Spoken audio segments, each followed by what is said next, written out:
Bismillahirrahmanirrahim. Assalamualaikum warahmatullahi wabarakatuh. Alhamdulillahirabbil alamin wa bihi nasta'in wa ala umuri dunya waddin.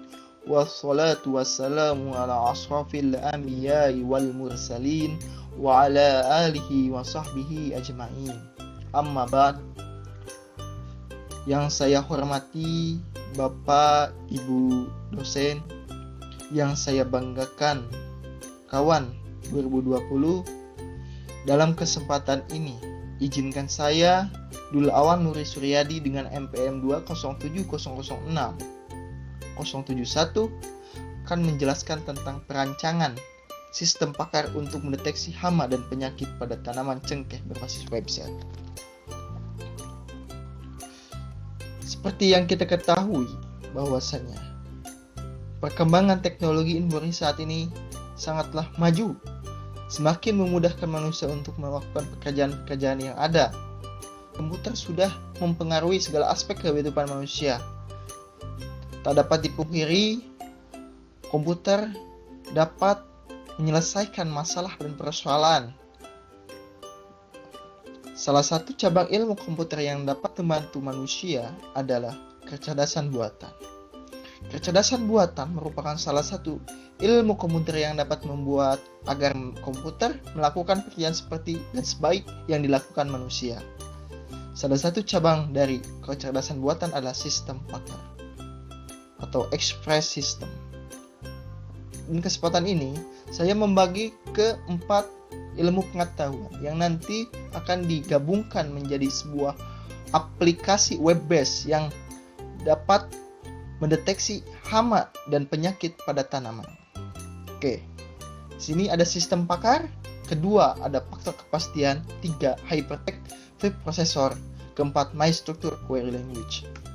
Oke, di sini sistem pakar atau express system merupakan sistem yang berupa mengadopsi pengetahuan manusia ke komputer agar komputer dapat menyelesaikan masalah seperti yang biasa dilakukan oleh para ahli. Sistem pakar yang baik dirancang agar dapat menyelesaikan suatu permasalahan tertentu dengan meniru kerja dari para ahli. Dengan sistem pakar ini, orang awam pun dapat menyelesaikan masalah yang cukup rumit yang sebenarnya hanya dapat diselesaikan dengan bantuan para ahli. Bagi para ahli sistem pakar juga akan membantu aktivitas sebagai asisten yang sangat berpengalaman. Oke. Masuk ke faktor kepastian atau certain faktor. Diperkenalkan oleh Softlin Buchanan dalam pembuatannya di Weinstein Wesley 1984. Certain factor merupakan nilai parameter klinis yang diberikan Weinstein untuk menunjukkan besarnya kepercayaan. Definisi menurut David McAllister, central factor adalah suatu metode untuk membuktikan apakah suatu fakta itu pasti ataukah tidak pasti yang berbentuk metrik yang biasanya digunakan dalam sistem pakar. Metode ini sangat cocok untuk sistem pakar yang mendiagnosis sesuatu yang belum pasti. HP atau Hypertext Web Processor. Hypertext Web Processor adalah suatu bahasa pemrogram website yang pertama kali dibuat oleh Ramsos Lindroth, seorang pemrogram C. Semulanya PHP digunakan untuk menghitung jumlah pengunjung di dalam webnya. PHP merupakan sebuah bahasa scripting yang terpasang pada HTML. Sebagian besar sintaks mirip dengan bahasa C, Java, dan Perl. Ditambah beberapa fungsi PHP yang spesifikasi tujuan utama menggunakan bahasa ini adalah untuk memungkinkan perancang website menulis halaman web dinamik dengan cepat. Oke. Lalu keempat adalah MySQL atau My Structure Query Language. Sebuah implementasi dari sistem manajemen basis data relation RDMS yang didukung secara gratis. Setiap pengguna dapat secara bebas menggunakan MySQL, namun dengan batasan perangkat lunak tersebut tidak dibolehkan dijadikan produk turunan yang bersifat komersial. Jadi MySQL ini adalah suatu software yang open source, yang mana kita bebas menggunakannya tanpa biaya, akan tetapi kita tidak boleh menjualnya secara komersial. Lalu MySQL sebenarnya merupakan turunan salah satu konsep utama dalam basis data yang telah ada, yaitu SQL, Structured Query Language. SQL adalah sebuah konsep pengoperasian basis data terutama untuk pemilihan atau seleksi pemasukan data yang memungkinkan perusahaan dapat dikerjakan dengan mudah secara otomatis. Jadi MySQL ini nantinya digunakan untuk penyimpanan data jadi sebuah informasi. Dan untuk PHP yang tadi adalah digunakan untuk pengoperasian secara langsung menggunakan web browser seperti Firefox dan Google Chrome. Oke, kita masuk ke implementasiannya menjadi sebuah software berbasis web. Tahapan implementasi ada sebagai berikut. Di sini ada 5 tampilan menu utama pakar. Yang kedua, tampilan home pakar. Ketiga, menu basis pengetahuan. 4, menu basis aturan. Dan kelima, menu konsultasi. Oke, saya akan menjelaskan tampilan menu utama pakar. Dalam halaman utama pakar ini merupakan halaman awal yang dapat diakses oleh pakar atau admin dari aplikasi diagnosa hama dan penyakit pada tanaman cengkeh. Oke, masuk ke tampilan home pakar. Tampilan home pakar ini dapat melakukan penambahan maupun pengubah data basis pengetahuan meliputi hama dan penyakit, gejala, penyebab, dan dapat melakukan penambahan maupun pengubahan data basis aturan yang meliputi aturan hama, penyakit, gejala, dan penyebab. Oke. Masuk ke menu basis pengetahuan. Pada halaman basis pengetahuan, hama dan penyakit, penampilan daftar hama dan penyakit, pakar dapat menambah, menghapus, dan mengubah data hama.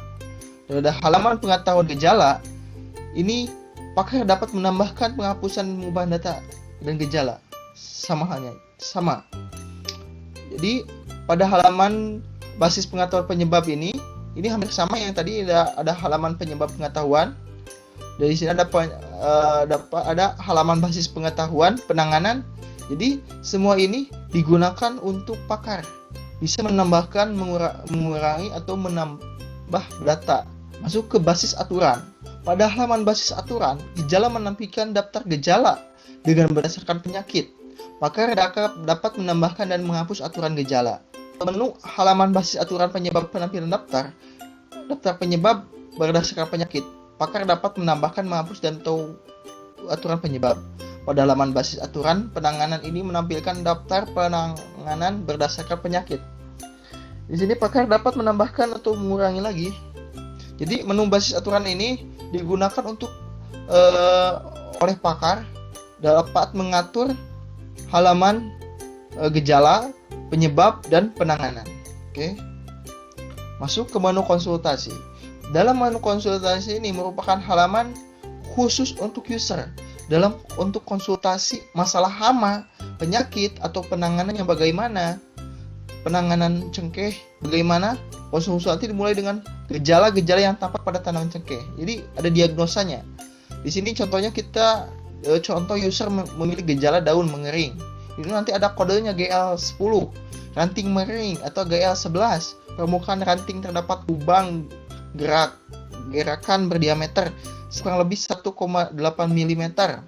Itu dengan kode GL12. Setelah memiliki gejala, pilih proses diagnosa untuk melakukan diagnosanya. Bisa kita simpulkan bahwasanya perangkat lunak atau web base itu untuk mendiagnosis hama dan penyakit pada tanaman cengkeh menggunakan faktor kepastian channel faktor dengan menggunakan metode penelusuran forward chaining dan menggunakan faktor kepastian channel faktor.